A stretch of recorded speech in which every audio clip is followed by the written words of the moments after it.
say if someone that gets up there and speaks, you want to kill them. Is that what you're saying? No, you authoritative desk. Stay right here. If I have nowhere to vent what I have to say, let me do it here because it doesn't matter. Alex Jones needs to be killed. Is that what you're saying? I am. So free speech. What do you got against free speech? Okay, you know What do you got against free speech, lady? I want you to listen to the other side. Now this is totally different than what you think. Okay? I want Alex Jones to be taken out for brainwashing, not free speech. I believe in free speech. You know what we were just doing? We were speaking freely, weren't we? And right But you're saying you want to stop someone who has a news program that millions of people listen to, and you want to go ahead and eliminate his brain? You want to get him killed? You want to basically, you want to eliminate free speech? How do you say you support free speech and at the same time want to stop someone from practicing it? Would you please tell me how you hold those two thoughts in your head and can justify them? He's getting very aggressive. When someone does something against my First Amendment, you better believe I'm going to get aggressive. Now you tell me, how in the hell you justify... No, I'm good, Andreas. I'm going to be close. So now, you're talking about free speech. Yes. And I'm speaking freely to you. Are you going to listen to my Yes, I want to hear you qualify what you just said. Okay. I want you to hear it. And it doesn't matter because you're a stranger to me and I will speak to both of your boundaries. Okay. My son has been completely brainwashed by this asshole. And so you want to kill him. Rather than listen to what the man has to say, maybe he's saying something that makes sense, and maybe your son is right, you want to kill free speech. You don't even give your son credit to have his own mind. You are that bad. You don't give a shit about your son or anybody else, lady. All you care about is some dumb... Shut up. Or what? Or what, you motherfucker? Or what? Or what? I'm not at all affected by your upset. And you're not all affected in my being upset. I think you're the brain damaged one, lady. You're the one that's pissing all over the First Amendment. Let's go. You better seek help. I see what goes on. See what goes on? What? The free speech that you want to kill? I suppose you're all for that Berkeley riots, for them stopping Ann Coulter. Is she bad too? Should we kill her? How about Milo, the comedian? No, Andreas, I How want about you to the give me comedian? 5 feet. They stopped in Berkeley too. You want him killed? How many people you want killed that you don't agree with, lady?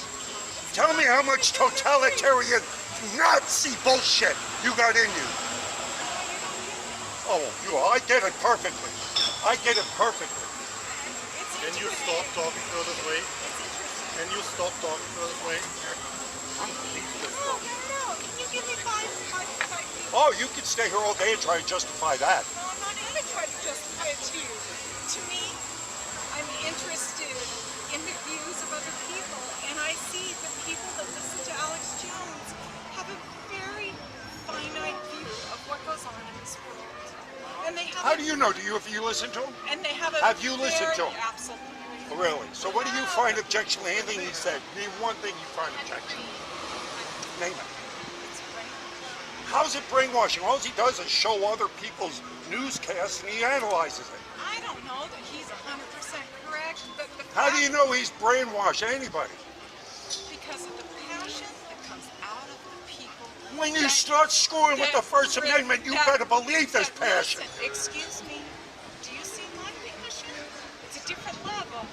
Oh, yes, you're so calm. Oh, you are so calm. It's so reasonable. But you're completely off base. I've seen people kill people without raising a heartbeat. And I see you talking about killing someone that wants to go ahead and practice free speech with such a calm. I'm calm with this. I don't care. Yes, we should kill him. Yes, like let's kill him. An animal right now at a zoo. Oh, now I'm an animal at a zoo. No, Should really. I be killed too? No, You want to do that? Jones. You want to try and kill me when we get this big pollute to try and kill me? No. Get the hell out of my sight. You disgust me.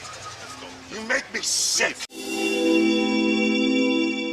Joining me now with reaction, Ben Shapiro, editor-in-chief at dailywire.com and editor-at-large for Breitbart News, and Nomiki Konst, founder and executive director of the Accountability Project.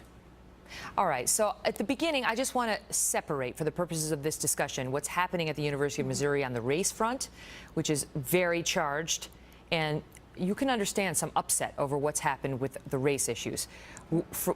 Separate that for today from call the cops on this campus if someone hurts your feelings. If someone hurts your feelings, and that woman at Yale yelling at the professor for saying, I think Halloween costumes should be allowed and we shouldn't be censoring them.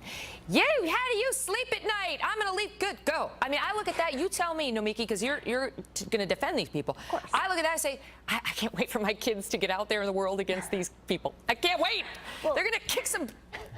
That's my reaction. Am I wrong? Well, okay, to be fair, these are not administration, these are students. These are 20-year-olds who are reacting, and it's a very racially charged environment. You know, words matter. And so when that letter was sent on behalf of an administration official, somebody who's supposed to represent the students to create, you look at the documents that Yale sends out, the application documents, and it's all about having an inclusive community. This guy was defending Halloween. Well, he wasn't defending Halloween. He was defending being offensive to a community of people that are being marginalized. I mean, 7% of the Yale... He was saying if you want to go as Tatiana, the frog princess, you should be allowed to. No. He was acknowledging that someone who shows up in blackface, it's okay, it's a joke. And you think that should be banned? You should, Halloween, that should be banned. And what if you want a guy who wants to dress like a girl? Should he be banned? Listen, there are the stereotypes. There's plenty of stereotypes that we have changed over time. Things that would now be totally unacceptable. We had this debate about things 10 gender years ago. Expression would be offensive if you want. So well, a guy dressed up as a female nurse. That's not for white people offensive. to determine. That's not. These things are not for the people who are doing it to determine. It is for those who feel hurt. If you feel hurt, that's fantastic. I hope you have young kids like just exactly my kid's age. Ben, you take it. I understand the offense. I understand you go to the race place and what happened to swastika, but you can't wear the Halloween costume you want unless no one finds it offensive.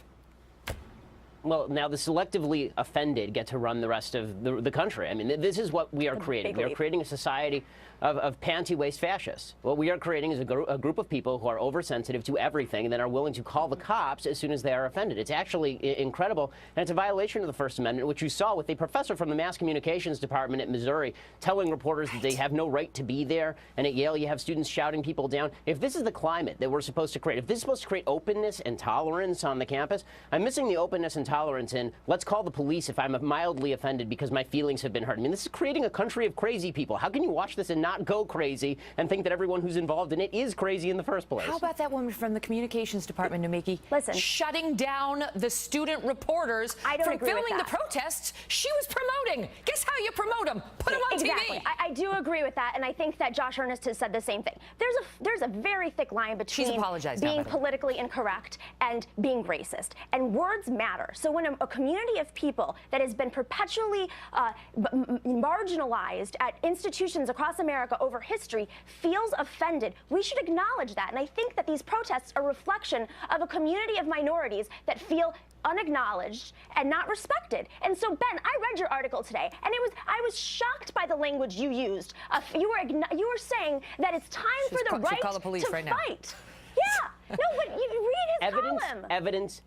Evidence. All this is screaming and feelings. How about like a shred of evidence, even for the incidents that actually happened at Missouri that drove this? Really?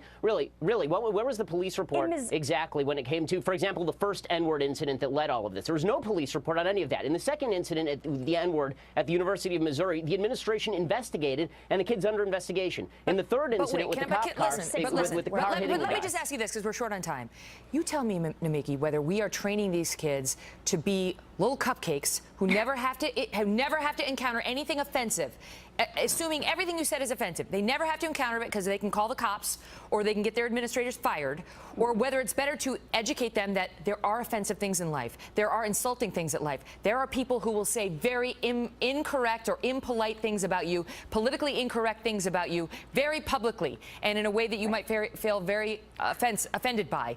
And you have to deal with that in life. I think people understand that, but I think that, this is a blame the victim situation. We should be ridding the world of bigotry. We should be talking about that rather than blaming it on the victim who feels hurt, disrespected on campus, who doesn't feel heard by their administrators. I love that utopia. It doesn't exist. It's not realistic. It does not exist. Good luck getting rid of all the bigotry. The victim. Well, we can all the look at bigotry. it. We're just going to wipe the world. We'd love to, but it's not reality. They I gotta literally just fired a white guy for being a white guy, and he's the victim. Okay, I got to go. Not true. Great debate. Thank you both for being here.